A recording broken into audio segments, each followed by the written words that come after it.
हाल ही में इसराइल के प्रधानमंत्री बेंजामिन नेतन्याहू के घर पर एक हमला हुआ था। इसराइल की स्थानीय खुफिया एजेंसी शिन बेट इस हमले की जांच कर रही है, लेकिन इस हमले को हुए कुछ घंटे भी नहीं हुए कि हिजबुल्लाह ने इसराइल को एक बार फिर से दहला दिया है। जी हां, हिजबुल्लाह ने इसराइल को 17 हमलों से दहला दिया है।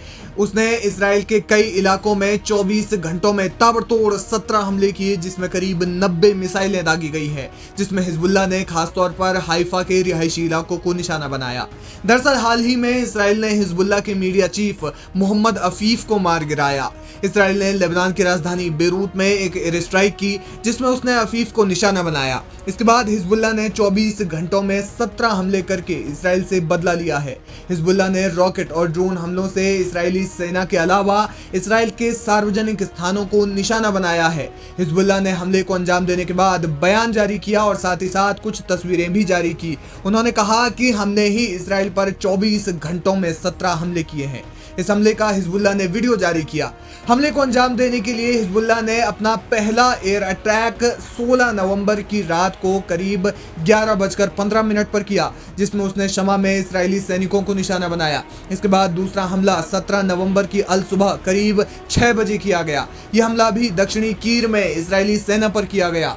ठीक आधे घंटे बाद हिजबुल्लाह ने तीसरा हमला किया। इसी तरह चौथा हमला इसराइल के किरियात इलाके में करीब 10:15 के आसपास किया गया।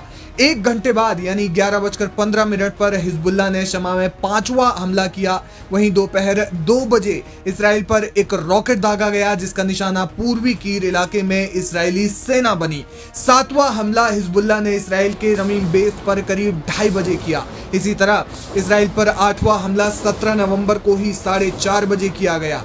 वहीं तमाम हमले हिजबुल्लाह ने इसराइल पर किए। 17 नवंबर को सुबह 6 बजे से लेकर रात के 10 बजे तक हिजबुल्लाह ने इसराइल पर दनादन रॉकेट और ड्रोन हमले किए, जिसमें इसराइल को भारी नुकसान हुआ है। इसके अलावा कुछ ड्रोन्स और कई गाइडेड मिसाइल्स से भी अटैक किया गया है। इस हमले से इसराइल में अराजकता की स्थिति पैदा हो गई है। स्थानीय मीडिया के मुताबिक लोगों को जरूरी काम के लिए ही घर से निकलने को कहा गया है। खास बात यह है कि हिजबुल्लाह इसराइल पर बिना रुके लगातार हमले कर रहा है। पिछले कई दिनों से ये हमले तेज भी हुए हैं, यानी जंग कम तो नहीं लेकिन तेज जरूर हो रही है, जो आगे भी होने की संभावना है।